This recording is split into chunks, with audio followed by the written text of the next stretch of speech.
Сәлем достар, қазір мен сіздерге товардың трек кодын алуды көрсетемін. Ол үшін біз астындағы личный кабинетімізге барамыз. Бағанағы сатып алған курткамыз осы жерде тұрған, отправкаға дайындық болып, қазір ол уже жолға шықты. Осы жерге бір деген міне сан қойылды. Корзинамызға басамыз.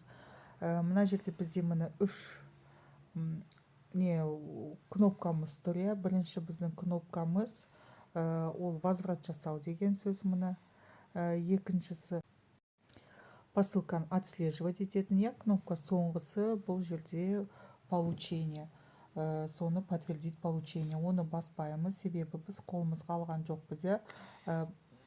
Посылканы қарау үшін біз мына жерден қарай аламыз, немесе мына жерден басып қарай аламыз.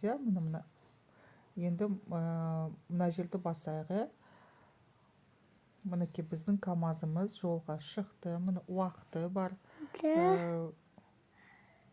Мінекей уақыты тұр.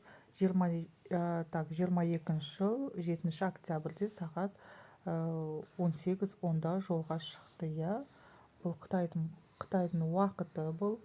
Ендігіде біз мына жерде мінекей полностью қарай аламыз. Жүріс бағысын складқа келгенде осы жерде міне жасыл жанса, значит складқа келген деген сөз.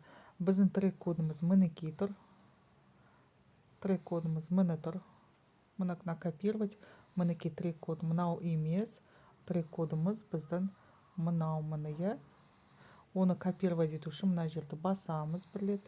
Мына қытайша жазу шықты, скопированы. Енді приложениемізға барамыз. Одан кейін үстіндегі үш точкамызды басамыз. Добавить трек код дейміз. Үстіне барып жаңағы трек кодымызды жазамыз. Потом наименование, ол не куртка деп жазамыз. Количествосын 1 деп жазамыз. Сосын астына жасылды добавить деп қоямыз. Данные добавлены дейді. Одан кейін көру үшін мои посылкаға барамыз.